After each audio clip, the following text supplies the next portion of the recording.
Historia número 21. Fuera de los estacionamientos.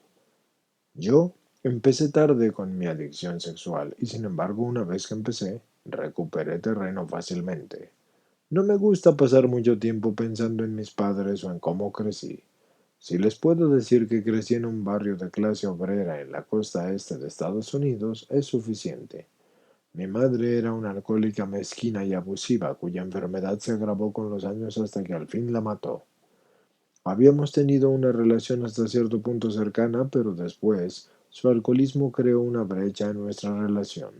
Mi padre, que tuvo varios trabajos distintos como obrero cuando yo era chico, casi nunca tomaba, pero tenía serios problemas con la ira. Él me atemorizaba.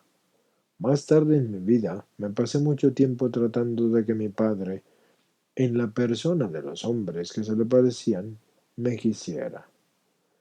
Realmente yo anhelaba la atención de los hombres. Recuerdo que cuando tenía como 6 años, mi familia fue a Niagara Falls. Un hombre que se encontraba parado junto a mí empezó a platicar conmigo. En un momento dado, mi madre me dijo que tuviera cuidado de no acercarme demasiado al barandal porque ¿qué pasaría si me cayera? El hombre me dijo, me aventaría yo para sacarte. Ese tipo de manifestaciones de afecto de un hombre mayor me eran extrañas por completo y aún lo recuerdo hasta el día de hoy. Uno de los recuerdos más felices de mi infancia es el de un vecino que vivía en el callejón de enfrente que me tomó bajo su protección. Era un consumado jugador de ajedrez y me llevaba a sus competencias los sábados por las tardes. Yo deseaba una mayor cercanía física con él y al mismo tiempo era feliz de obtener la atención que recibía de ese hombre mayor a quien admiraba y respetaba. Cuando era niño aprendí el voyeurismo de los anuncios de los catálogos de las tiendas y en la preparatoria fui el administrador de uno de los equipos de deportes de nuestra escuela y pronto descubrí que la posición me daba la oportunidad de atisbar a los muchachos del equipo cuando se bañaban en las regaderas bajo el pretexto de entregarles sus toallas, yo lo hacía. Pude haber dejado las toallas afuera sin problema para que ellos solos las recogieran. Y más que nada me atraían varios de los maestros de deportes y siempre andaba en busca de excusas para entrar a la oficina en donde se cambiaban de ropa y se bañaban. La recompensa a mis esfuerzos era pescar a uno u a otro desnudo. Yo fui una persona solitaria durante todos los años que yo cursé la preparatoria y sabía muy poco acerca de las relaciones sexuales. A pesar de que me acusaron varias veces de estarme masturbando en el baño, la verdad es que yo no sabía qué era eso o cómo se hacía. Aprendí hasta que llegué a la universidad en 1969. Escuché a mis amigos hablar acerca de eso, y aún entonces no podía creer que lo que estos muchachos estaban describiendo pudiera ser cierto, porque se oía tan poco digno. Lo intenté, hasta que estuve en mi penúltimo año de la universidad, y me gustó inmediatamente. Y para entonces ya me había cambiado de dormitorio. Yo me masturbaba en la litera de arriba varias veces al día. Mi compañero de cuarto, que tiene que haber sabido de mis actividades, nunca dijo una sola palabra, así que yo creía que ni él ni nadie en el dormitorio sabían lo que estaba haciendo. Con el paso del tiempo me volví un poco más discreto acerca de mi masturbación y de mi adicción, pero mi adicción pasó a una fase medio latente hasta el quinto año de mis estudios de posgrado, que también fue cuando me declaré gay. Estaba trabajando en mi tesis y no tenía un horario establecido y daba clases 2 horas al día, 3 veces por semana, así que trabajaba en mi tesis todo el día y después consideraba que mi recompensa era salir a los bares por la noche. Como no tenía un automóvil, me llevaba algo de tiempo caminar para llegar hasta los bares y después obviamente me llevaba tiempo caminar de regreso, así que a menudo llegaba a casa hasta después de las 4 de la madrugada o más tarde. Lo que quería decir que me iba a levantar hasta que fuera ya tarde en el día. Así que en realidad no estaba trabajando en mi tesis tanto como me había convencido a mí mismo de que lo estaba haciendo. Por lo tanto, yo no terminé mi tesis a tiempo y se me acabó mi trabajo de maestro en la universidad. Así que tomé un trabajo de maestro de tiempo completo en una universidad en otro estado. Aún así, solamente tenía que trabajar 3 días a la semana. No tardé mucho en descubrir los lugares de actuación y fue durante este tiempo cuando empecé a tener relaciones sexuales con hombres de una forma semi-regular. Caminaba al lugar de actuación, a unas cuantas millas de distancia, y ligaba al hombre que me traería de vuelta a casa.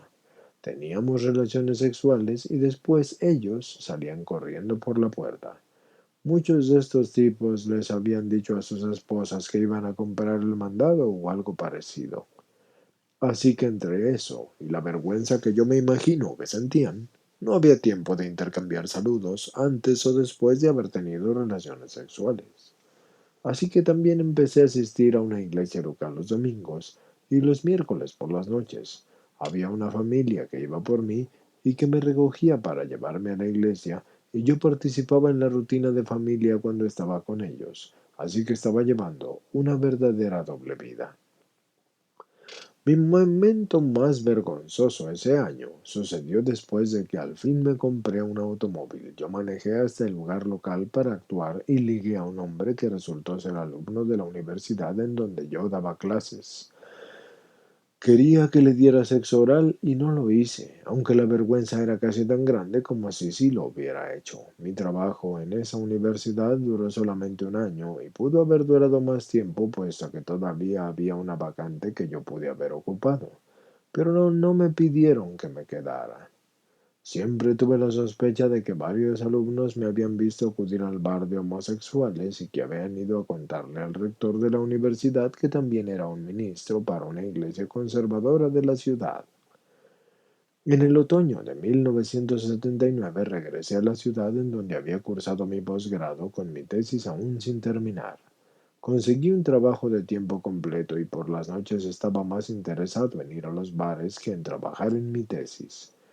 Con el tiempo, descubrí una ciudad mucho más grande en el mismo estado en donde pensé que las oportunidades de actuación eran mucho mayores, así que me mudé a esa ciudad. Mi actuación aumentó por un tiempo, igual que mi bebida, y después pasé lentamente a otra fase semilatente. Llegó el punto en que solamente iba a los bares una vez por semana porque el resto del tiempo me aislaba de los demás. Grababa las novelas matutinas y me pasaba las noches viéndolas. Sentía que los personajes de esas novelas eran mis amigos, por lo que yo no necesitaba amigos de carne y hueso. Mientras tanto, mi adicción se estaba fortaleciendo, como pronto iba a descubrirlo. En la década de los setentas, antes de que tuviera un automóvil, los radios CB estuvieron de moda por un tiempo. Parecía que cada automóvil tenía uno. Para 1985, cuando yo instalé un radio CB a mi automóvil, había regresado a ser casi exclusivamente para los conductores de camiones de carga. A mediados de 1986 salí de la ciudad durante el fin de semana para visitar la ciudad de donde solía vivir. Todavía tenía muchos amigos allí e iba ocasionalmente de visita. Manejando de regreso tenía mi radio CB encendido y como a 30 millas de mi casa escuché a un conductor de un camión de carga solicitando a alguien con quien tener relaciones sexuales. Inmediatamente le contesté y quedamos de vernos en el área de descanso en donde se encontraba él. Esa fue la primera ocasión en que me metí a la cabina de un camión, además de que el conductor obviamente era un hombre de clase obrera y me llamó cuate, lo que me hizo recordar a mi padre. Sentí que ese hombre me aceptaba y por supuesto que yo había anhelado toda mi vida que me aceptara un hombre varonil de clase obrera. Tuvimos relaciones sexuales y por el resto de esa noche y por todo el día siguiente yo andaba en las nubes. Sentía que al fin había encontrado lo que siempre había querido. Mi radio CB se convirtió en mi propio juguete personal, y en cualquier momento en que estuviera hambriento o enojado, o solo, y ese era uno de los grandes, o cansado, y eso sin mencionar un sinfín de otras cosas, andaba yo en mi automóvil, solo que ahora yo sería el cazador. Tuve un buen porcentaje de éxito y aunque tuve que soportar bastante maltrato verbal, sabía que era parte de lo mismo. Me despertaba a medianoche y pensaba que tenía que ir al paradero de camiones o al área de descanso, aun cuando yo no tenía ganas de hacerlo, por si me fuese a perder de algo. Después me quedaba afuera todo el resto de la noche, apenas arrastrándome para llegar a tiempo al trabajo al día siguiente. Una noche, después de casi un año de esto, un conductor de camión que me escuchó en la radio se puso de acuerdo con la policía y sirvió de señuelo. Y así me pescó la policía. Me avergonzaron y me humillaron y me preguntaron si tenía sida. Se rieron de mí y me pusieron en la parte trasera de su patrulla policíaca. Por alguna razón decidieron no llevarme a la delegación de policía y en lugar de eso me advirtieron que si me volvían a encontrar por aquí otra vez, iría a prisión. Cuando yo me volví a subir a mi automóvil y lo encendí, la radio CB automáticamente se prendió. Aunque había estado con la policía unos 10 o 15 minutos, el conductor que había servido de señuelo estaba todavía en la radio, riéndose del hecho de que había ayudado a pescar a un marica. Y ese fue sin duda el episodio más vergonzoso de mi vida. Y todo lo que aprendí de esto fue que tenía que cambiar mi modo de operación. Y por este mismo tiempo me encontré un libro cuyo título me hizo pensar si acaso yo tuviese un problema con la adicción sexual. Después de un tiempo, llamé al número de sexoadictos anónimos que se encontraba en el directorio telefónico, y el hombre que me devolvió la llamada me preguntó que si yo era un adicto sexual, y le contesté que yo no lo sabía, y me recomendó un libro que debería de leer. Una vez que lo terminara de leer, si yo creía que era un adicto sexual, entonces debía devolverle la llamada. Así que leí el libro y no había nada allí acerca de los conductores de camiones, por lo que yo consideré que no debía de ser un adicto sexual. 6 meses después las cosas se habían puesto tan mal que decidí volver a llamar a esa línea telefónica de emergencia, pero en esta ocasión dije que sí, que yo era un adicto sexual. El hombre con el que yo hablé me dio las horas y en donde se reunían 2 juntas. Mientras tanto, una de las nuevas formas que descubrí para encontrar conductores de camiones era poner anuncios personales. Con el tiempo, me junté con un hombre que vivía como a 40 millas de mi casa.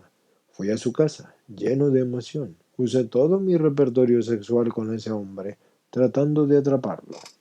Cuando terminamos, y él no mostró ni el más mínimo interés en juntarse nuevamente conmigo, me sentí deshecho.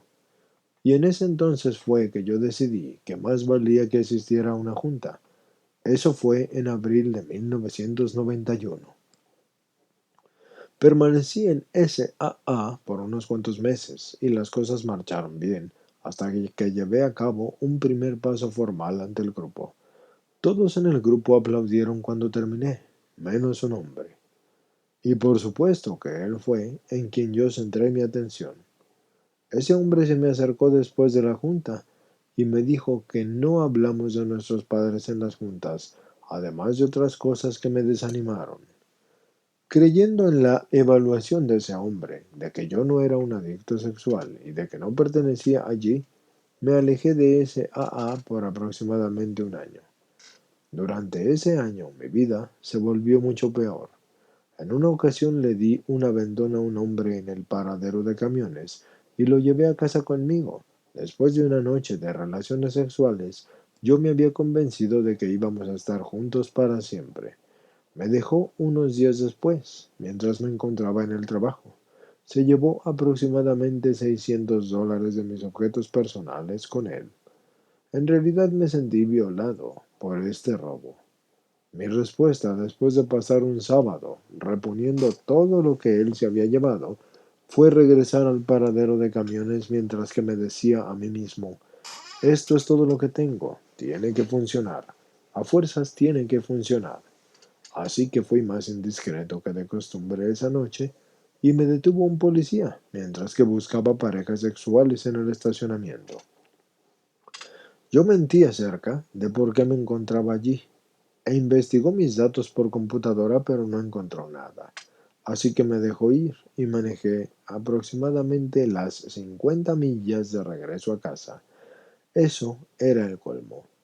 Todo el camino hacia allá me había estado repitiendo a mí mismo que tenía que funcionar eso, pero ahora me decía que tenía que parar. Y aunque no lo reconocí entonces, de muchas formas ese hombre al que yo le di un aventón me hizo el favor más grande que me han hecho en la vida. Porque la siguiente noche yo regresé a la junta de SAA en donde había llevado a cabo mi primer paso un año antes. Estoy convencido de que no hay coincidencias porque el hombre que me había agredido tanto el año anterior también estaba llevando a cabo su primer paso. Así que bueno, no solo eso. Llegué unos minutos tarde y justo cuando entré, él estaba hablando de sus padres. Así que pensé que aquí era en donde yo tenía que estar. Y sin embargo, sí admito que me tomó un buen tiempo dejar de lado ese rencor. Unas semanas después, un hombre se ofreció a ser mi patrocinador. Llevamos a cabo los pasos restantes. Empecé a participar en SAA y dejé de ser tan retraído.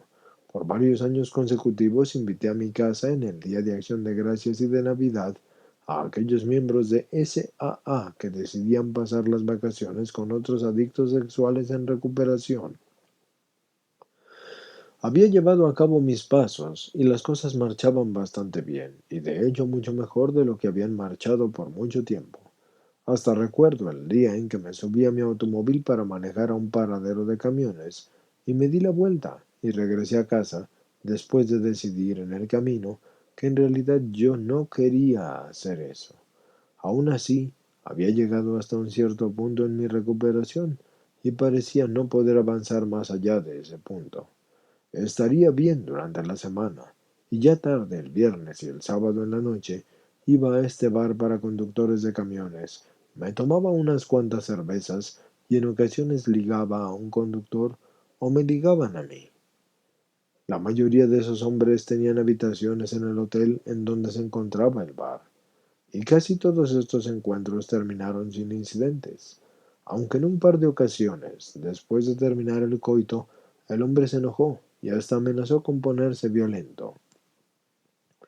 Recuerdo en especial a un hombre que me acusó de haberlo tenido en la mira y me dijo que mientras yo me vestía, rápidamente él tenía experiencia militar en hacer que la gente desapareciera. Se fue hacia el cuarto trasero para recoger una herramienta con la cual llevar a cabo su amenaza. Yo no supe si estaba mintiendo y no tenía planes de esperarme para saberlo. Así que de alguna manera yo no perdí la cabeza. Me puse mis zapatos, me salí de allí y, contestándole a su "no te vayas, todavía no acabamos", le contesté con un buenas noches. Fui cortés, pero estaba aterrado, y mientras salía corriendo por la puerta, obviamente que se disparaban tremendamente los problemas de ese hombre y los de otros que me amenazaron, pero no me hubieran servido de consuelo si yo hubiese terminado en el hospital o en la morgue. Sin embargo, yo no me di por vencido con ese AA, y de hecho asistí a mi primera convención en mayo de 1995 y había hecho reservaciones de avión de manera que volaría a casa el lunes temprano por la mañana, por lo que yo me perdería el último orador y la ceremonia de clausura. Sin embargo, yo me divertí tanto todo el fin de semana que le llamé a la aerolínea el domingo por la noche y pospuse mi reservación del avión. Desde entonces yo no me he perdido una convención y he participado en la planeación de dos de ellas, y aún así los recuerdos de esa primera convención son muy especiales para mí. Un par de meses después, un miembro de SAA me sugirió que buscara ayuda para mi problema de alcohol, después de que yo compartí que me había emborrachado durante el fin de semana del día del trabajo. Así que también empecé a asistir a juntas de 12 pasos por mi problema con el alcohol. Empecé a tomar en el bar de los conductores de camiones y de carga solamente tomaba yo refrescos. Y descubrí que, bueno, pues ya no me podía acercar a los hombres para solicitar tener relaciones sexuales. Y hasta ese momento no me había dado cuenta de qué tan ingobernable era mi vida debido al alcohol. Durante los siguientes años me pasé mucho tiempo trabajando con hombres en rehabilitaciones del alcohol y las drogas. Como muchos de estos lugares cerraban tarde, me daba algo que hacer por las noches cuando tenía mucho tiempo libre. tiempo en el que de lo contrario hubiera pasado en ese bar tomando refrescos. En ocasiones todavía frecuentaba ese bar y aunque ya no actuaba allí, Dios se encargó de hacer por mí lo que yo no pude hacer por mí mismo. En menos de un par de años, la gerencia del hotel decidió cerrar el bar. Obviamente no podía yo hacer reparaciones directas a los muchachos conductores de camiones de carga a quienes yo lastimé durante años. Así que Dios intervino en mi corazón para que participara en un ministerio para conductores de camiones de carga en uno de los paraderos de camiones locales, lo cual desempeñé por aproximadamente 4 años. Permanezco muy activo en el servicio de SAA, especialmente en las áreas de literatura y vinculación con prisiones. Creo que la mayor recompensa que he recibido de SAA y en general de la recuperación de 12 pasos fue aprender que yo tenía más que ofrecer a las demás personas que mi repertorio sexual. He regresado a hacer algunas de las cosas que me interesaban antes de que mi adicción sexual se apoderara de mí. Sigo pasando tiempo cultivándome y meditando y orando y dando de lo que he recibido. Tengo 52 años ahora. Cuando era más joven, me preguntaba si todavía iba a estar sentado en los bares cuando yo tuviera 70 años, o si la policía me iba a encontrar un día con un disparo en la cabeza en el estacionamiento de algún paradero de camiones. Me da gusto decir que mi vida es mejor ahora de lo que había sido antes, y que ese AA fue el catalizador que me inició en un viaje de realización plena.